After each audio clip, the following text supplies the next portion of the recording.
My name is Merceline Ojwala from the Directorate of Resource Surveys and Remote Sensing in Nairobi, Kenya, and I'm going to give a talk on utilizing data from space for mapping and monitoring water catchment areas.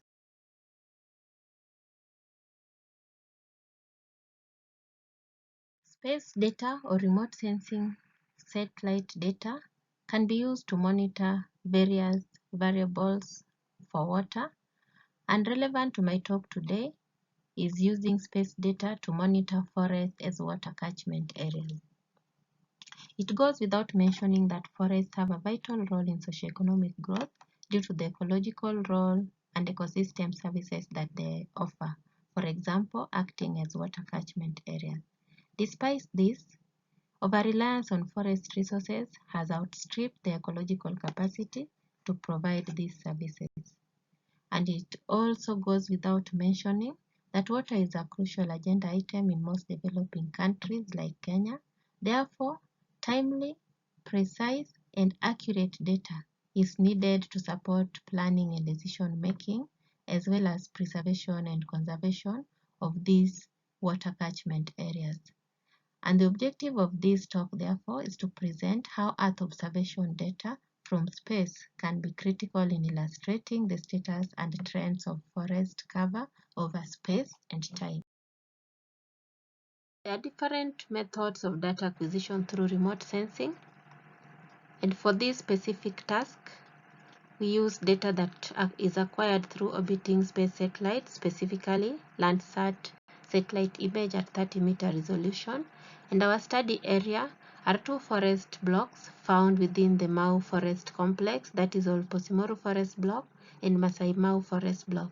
These two forest blocks act as water catchment areas for Mara River that traverses the famous Masai Mara National Reserve in Kenya and Serengeti National Park in Tanzania, and therefore is a transboundary water resource.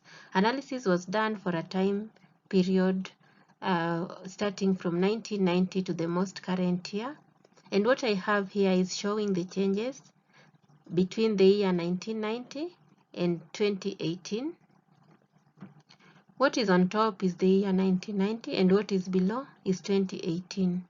And visually, I believe that you can be able to pick the changes that have occurred during this time period, with the magenta color representing the category cropland becoming more conspicuous in the year 2018, while the green color that is representing forest land is diminishing.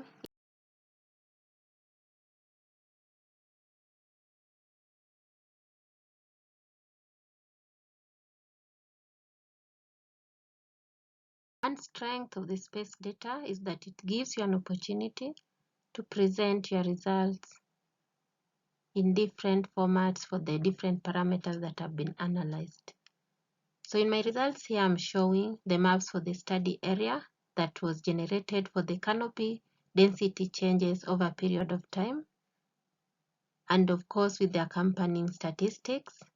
And with these, you are able to do analysis for changes over a period of time from one time to the other, and you are also able to develop a trend analysis using these data sets as it is presented in the graph that I am having here.